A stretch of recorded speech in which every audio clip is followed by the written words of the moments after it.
पिंपळनेरमध्ये पांझरा नदीला भीषण पूर, मदतीसाठी आमदार मंजुळाताई गावित थेट पाण्यात।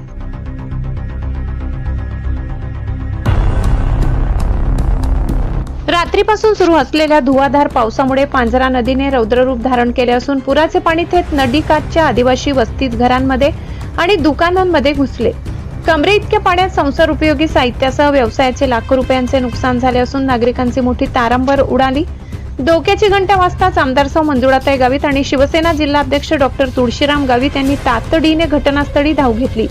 परिस्थितीचे गांभीर्य ओळखून आमदार मंजुळाताई गावित यांनी नगराध्यक्षा डॉक्टर योगिताताई चौरे यांनी प्रशासनाची वाट न पाहता स्वतः धोधो वाहणाऱ्या पाण्यात उतरून नागरिकांना सुरक्षित बाहेर काढण्यासाठी मदतीचा हात दिला। या भयानक संकटाच्या वेळी प्रशासकीय यंत्रणा ही पूर्णपणे ॲक्शन मोडमध्ये आली आहे। अप्पर तहसीलदार पेंढारकर, पिंपळनेर पोलीस ठाण्याचे एपीआय नामदेव सहारे, मुख्याधिकारी दीपक पाटील, उपनगराध्यक्ष योगेश नेरकर यांच्यासह नगरसेवक ॲडव्होकेट ज्ञानेश्वर एखंडे, विजय गांगुर्डे, संभाजीराव अहिरराव, गणेश खेरनार आणि भैयाभाऊ चौधरी यांनी पूरग्रस्त भागाची प्रत्यक्ष पाहणी करून मदत कार्य वेगाने राबविले। नगर परिषद कर्मचारी, अग्निशमन दल आणि पोलीस पथकाने जीवाची पर्वा न करता नागरिकांना जिल्हा परिषद शाळा व शासकीय कार्यालयांमध्ये तात्पुरत्या निवासासाठी सुरक्षित हलवले। पांझरेचा प्रकोप अजूनही कायम असल्याने नदीकाठच्या नागरिकांनी अजिबात धोका न पत्करता प्रशासनाच्या सूचनांचे कडक पालन करावे असा इशारा देण्यात आलाय। ब्युरो रिपोर्ट, पिंपळनेर, सहसंपादक अनिल बोराडे।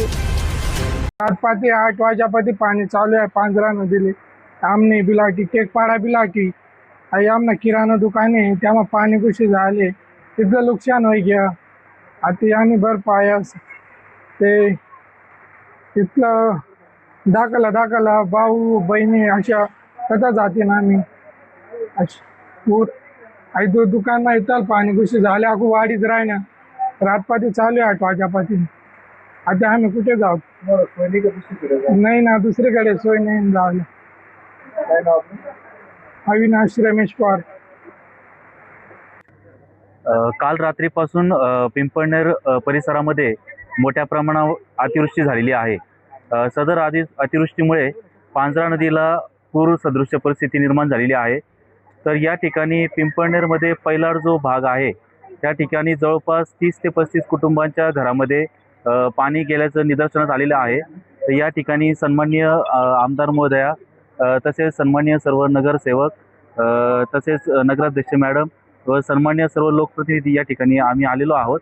या ठिकाणी जे लोक आहेत त्यांना आम्ही पर्यायी व्यवस्था, जिल्हा परिषद मराठी शाळा जी आहे त्या ठिकाणी आम्ही त्यांना राहण्याची व जेवणाची व्यवस्था पर्यायी करत असून ते सर्व कुटुंबांना या ठिकाणून आम्ही सुखरूप दुसऱ्या ठिकाणी शिफ्ट करत आहोत। आणि प्रशासनाकडून आम्ही सर्वांना या ठिकाणी आवाहन केलेलं आहे की कोणी पूल वगैरे पूर परिस्थितीमध्ये पूल वगैरे ओलांडू नये किंवा नदी पात्रात जाऊ नये असं या ठिकाणी आम्ही आवाहन केलेलं आहे।